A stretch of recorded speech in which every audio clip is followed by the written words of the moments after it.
Hello everyone, my name is Makaria. I've been casting esports games for over 5 years, from community tournaments to League of Legends Worlds Finals. I've won Esports Caster of the Year in Hungary in 2021 and 2022, and recently started casting games in English, and I've been involved in some minor ERLs. Today, I will talk about things you might not know of esports casting.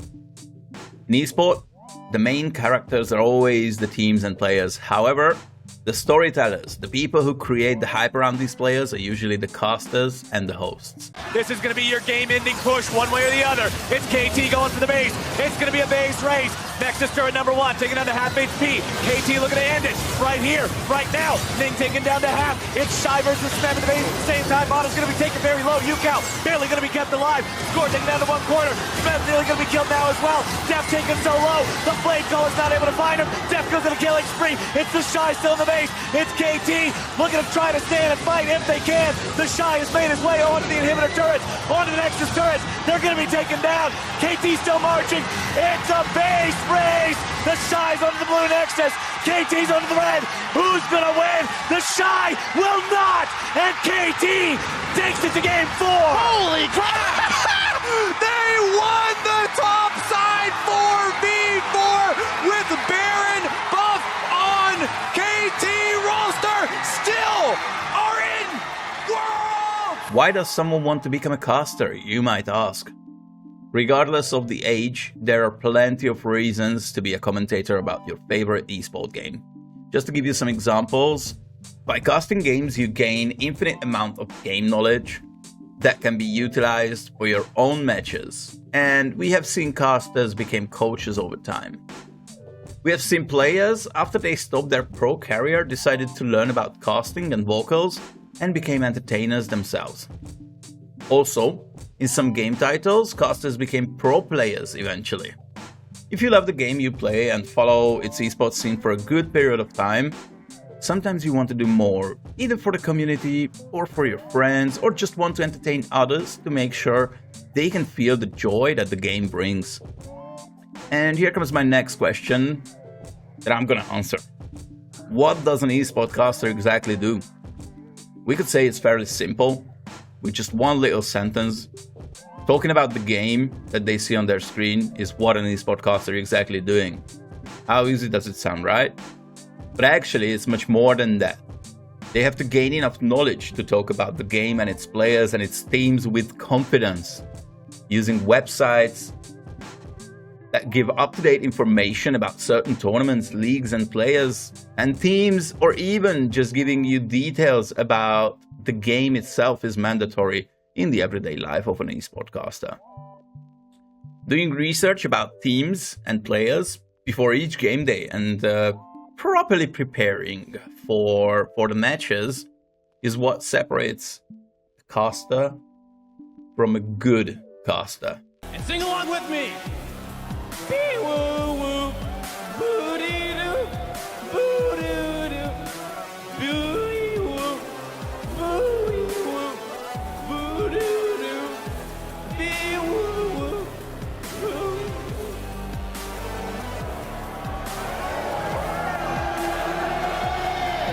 Just like in regular sports, when commentators explaining background details or IRL details about a player or a team, in esports it's a very rarely touched subject.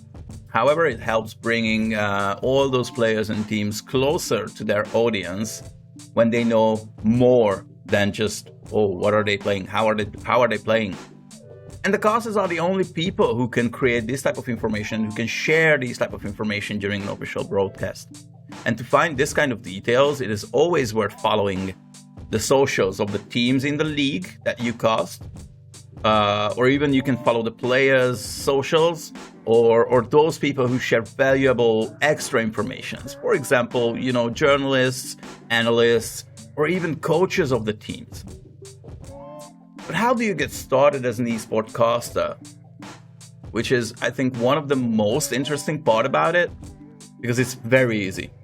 First of all, you just need to come to the conclusion that you want to talk about the game that you love, and you want people to listen to your voice. Even if you don't have any experience, you can easily practice anytime by just starting the VOD of a match and try to commentate to it and show it to friends, or just for yourself and record it.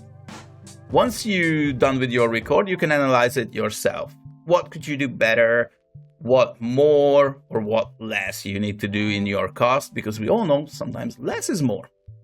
You can analyze how was your speech, how was your vocals, how was your tone.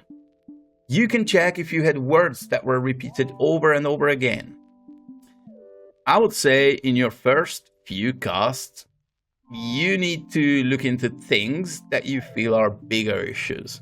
You don't really have to ask anyone at this point, maybe your friends if you cast for them. But there are things you can easily identify yourself at the start.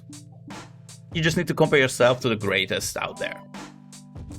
After a few matches, however, it is worth recording a serious cast that you can send to others for feedback, or even send it to smaller tournaments as an application.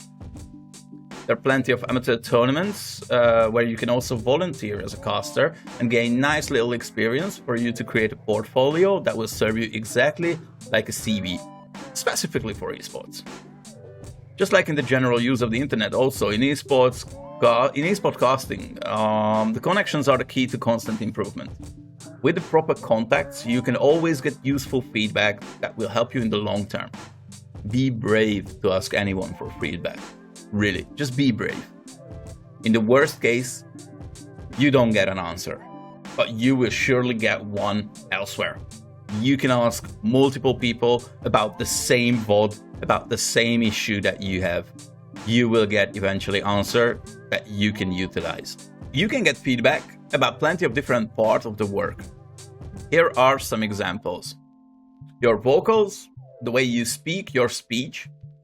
It is important to be unique and have your own style, but it is vital to try and aim to be professional about it. Because at the end of the day, people will recognize you mostly by your voice. Then the second most important part where you need to get feedback is your look, the way you present yourself to the camera. And funny enough, the best people to ask are the ones that are close to you and a bit critical about you. Why is that? Because they will be honest and they want the best for you.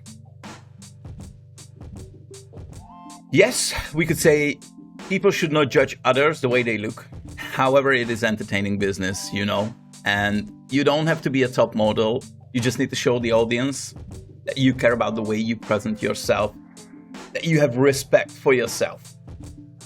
Whether you're a host or a caster, you will be on the camera eventually, and it could be 5 minutes in a broadcast, it can be a couple of hours. Your look is also a vital part to be recognized and remembered by the viewers.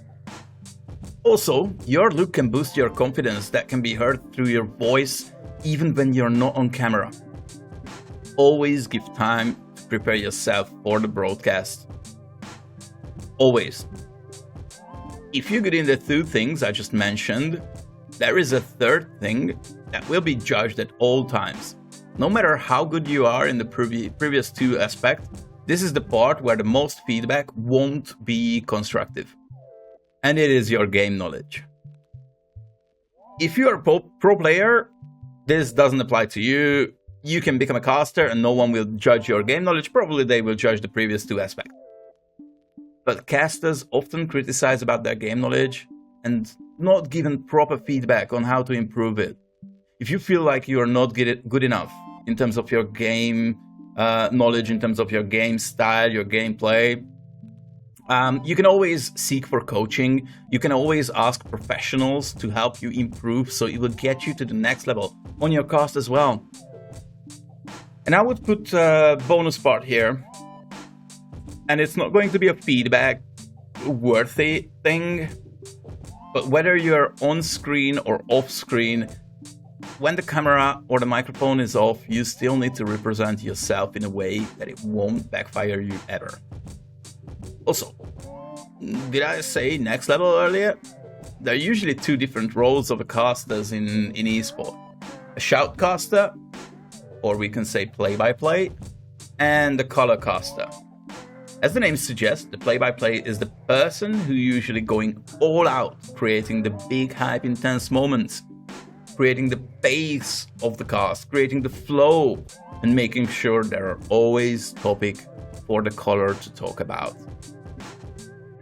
As a color caster, you are very much responsible to provide valuable information regarding the teams, the players, the matches, the tournament, pretty much everything, I would say, regarding the broadcast.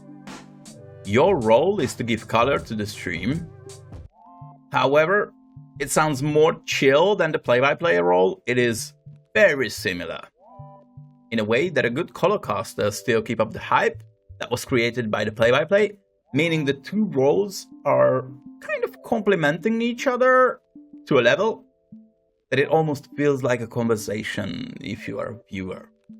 A storytelling, but with huge hype, obviously, so as a viewer, you can enjoy it. To determine which part suits you better, it is worth try out both. As a play-by-play caster, you need to have the ability to read the screen and speak really fast, but also really clean. This is something that you can always improve on. There are classes you can take online, or even free lessons can be found on the internet that helps you exercise the way you speak. Also, you can warm up before each cast by just doing some tongue twisters or face exercises. As a color caster, on the other hand, you need to have a bit of a deeper understanding of the game. And I would say the most important part is to know when to let the play-by-play speak and how to give the speech to them, how to transition the sentence in a way that they take over without cutting your sentence in half.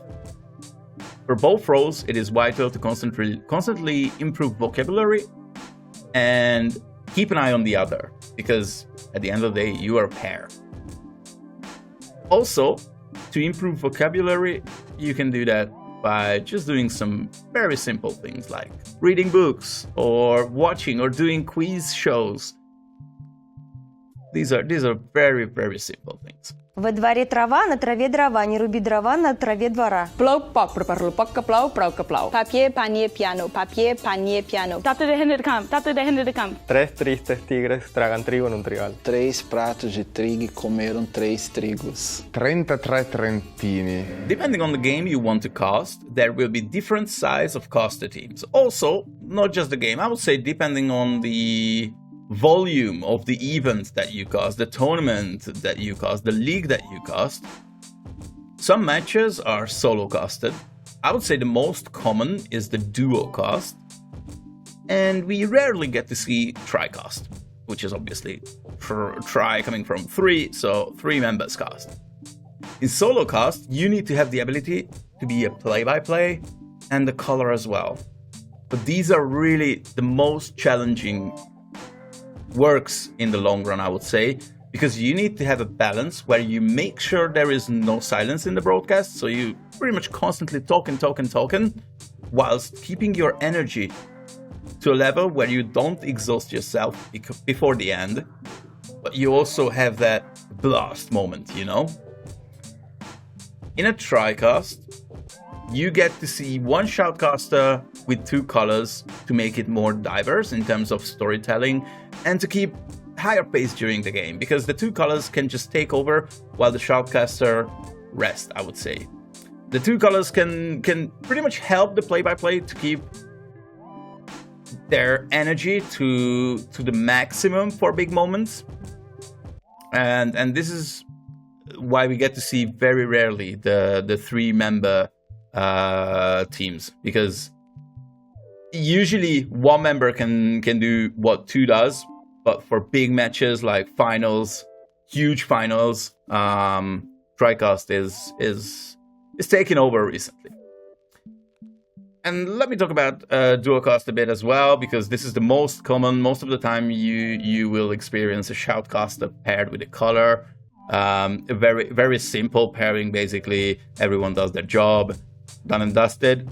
But also, many genres are mixing the roles where two play-by-plays commentating and doing the color part of the job as well. Usually it happens when the game is really fast-paced. For example, FPS or fighting games. You can't avoid to do some play-by-play shouting, basically, and you can't avoid to do color as well in between games or like preparation time. And the last topic that I want to touch on is the different location where you get to work as a caster. In recent years, most of the broadcasts are done from home, meaning the producers need to have a decent PC to run the broadcast. The commentators need to have good microphones and decent camera at home in order to give the quality entertainment to the viewers. Sometimes these are provided, the equipment, but in most cases it is better to get one for yourself, because if you want to get as many casting opportunities as possible, a good microphone and a decent camera is a must. The second most common place where you get to do casts are the studios. Tournaments that have significant viewership or big sponsors are often broadcasted from professional studios, where they provide you with full equipment, and also you get to work with bigger crew. For example, sound engineers, editors, replayers, producers, even a director. And I would say not many, but some studios are also created in a way that viewers can get tickets and watch the games live on the spot. Now that's an interesting part, right? And from this, coming my last selected place where you get the cast, or location where you get the cast, is the big events, or let's say live events or LAN events. These are with huge crowd most of the time. Fans everywhere, and the biggest hype that can exist in esports are just there. During these events, usually the production team is fully prepared for everything, and these preparations mostly take more than a day. So, as a caster, these are the events where you really need to be on top of your game. 100% is not enough during these days. But trust me, these are the experience of a lifetime. These are the experience where you can put your name out there. If I missed any important topic about esports casting, surely I will add it to a future video. If you have any feedback or anything that you want to hear in the future, don't forget to share it with us in the comments.